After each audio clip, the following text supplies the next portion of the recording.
How's it going, everybody? Jay here. Welcome back to the channel. What you're looking at is a beautiful 1966 Dodge Charger. 383 4-barrel. Was told it was out of a 69 Roadrunner. Have not confirmed. Don't really care. It does have HP exhaust manifolds. Last titled, I believe, or licensed, I believe, in 1985. As you can see, it is in great condition, as witnessed by this beautiful interior. This is basically a field fresh pull. Dash is perfect almost. As you can see, the windshield is great too. Does have a small crack in the dash about there, but that is fixable. But it is yeah, it's nice. My son has been cleaning up in here. This was actually just one layer of nasty goo that was on top of the center console. The center armrests were black at one point in time, but those cleaned up relatively nice. There was a Transgo sticker underneath the rear seat. Not sure if I should be worried or excited. My guess is they either maybe were getting some performance improvement out of it or something broke. So we'll find out once we get it running. It has automatic on the floor. I did put power to it. Nothing works on the interior. No lights, no nothing.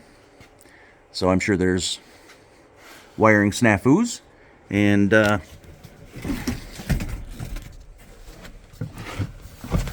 judging by what was underneath the back seat, mice definitely inhabited it.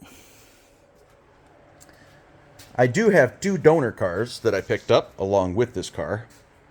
One of them is a really, really clean 67 Charger. However, I don't have a title, and it's missing a lot of stuff. It does need some trunk repair. As you can see, the daylight underneath there. This is the interior that came out of one of the donor cars.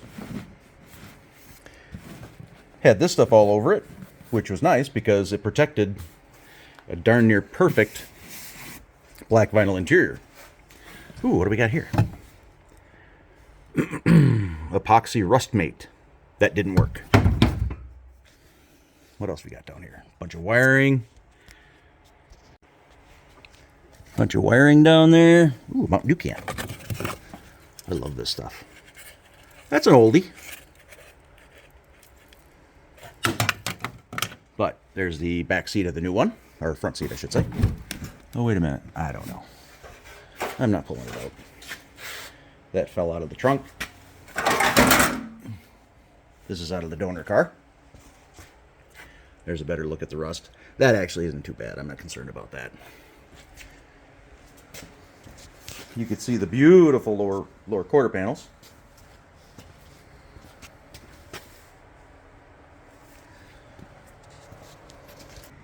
And as you can see, it does need some frame repair as well. That's okay though, I'm not worried. It does have glass packs, dual exhaust.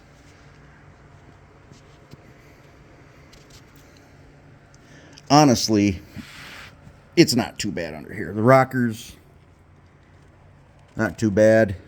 It's just this here, but anybody that has a Mopar that has seen some inclement weather,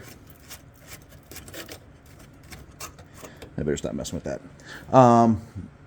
knows that this is capable. This was in the center console. My assumption is they were going to convert it to HEI. Don't know. We'll find out soon. See, Mountain Dew. We did try firing it after verifying it wasn't locked up, and it did turn over.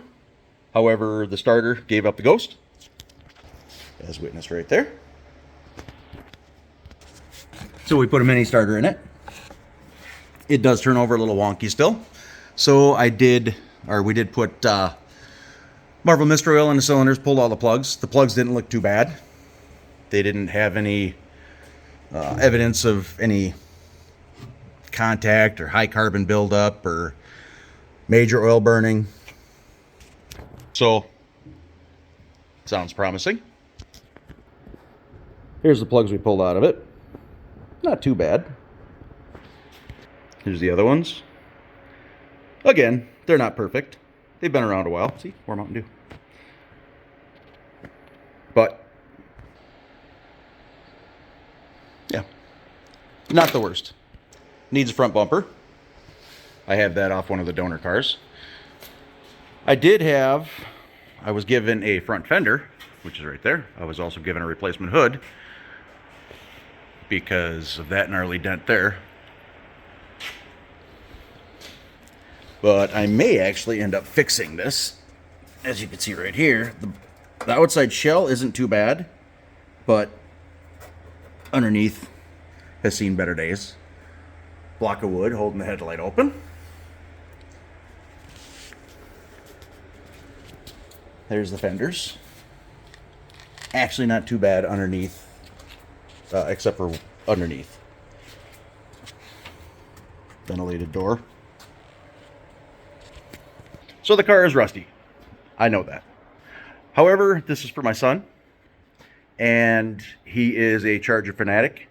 68 to 70 Chargers were unobtainium at this point. 71 through 74, they're still available. However, he likes the 66 and 67 next to the 68 to 70. So, I picked up 3 of them. This is one of them. I love the paint job. I wish this was the one that was good. But as you can see, it's sitting a little low. This one has a locked up 318 poly.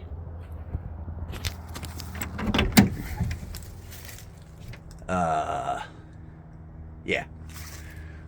But this is the one the black interior came out of. Other than the door panels aren't that bad. We were pulling miscellaneous scraps out of it. So we're going to convert it to black. There we go. Whatever.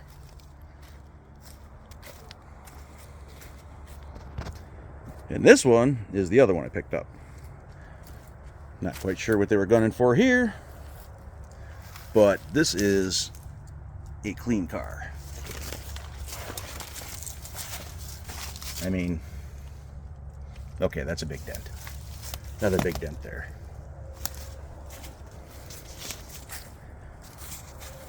And it had some front end things going on there. But, I mean, all in all, it's not that bad. Other side.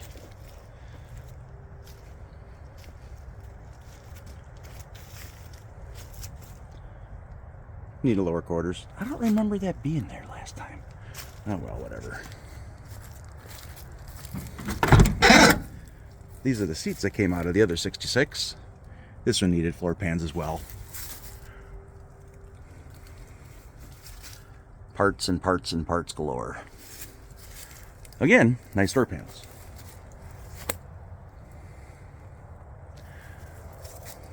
I got extra clusters. I got all sorts of jazz. Ooh, they had the fancy mirror.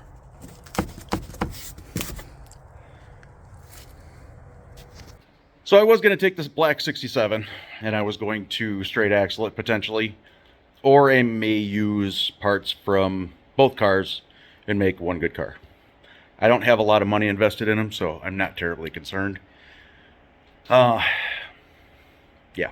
First order of business is to get it running, verify that there's no death noises, things of that nature, and then get the frame rails capped. I am going to be making those at this point in time.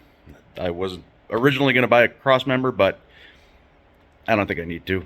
So the first order of business is to get it running, verify that it does run, make sure it goes back and forth, etc. And then get the frame rails capped. And go from there. Put some floors in it. And lower rockers. Or lower quarters, I should say. And fix the trunk floor. And all the other stuff. So, let's get it running. Thanks for watching. Keep an eye out for the next installment. Getting the 66 Charger running for my son. It's kind of nice. He wants to work on this rather than a Honda, so he's learning.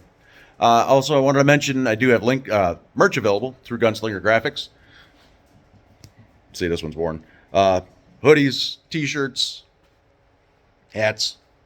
So they're worn to work. So again, thanks for watching. And for merch, I'll put it in the description below. Have a great day. Bye-bye.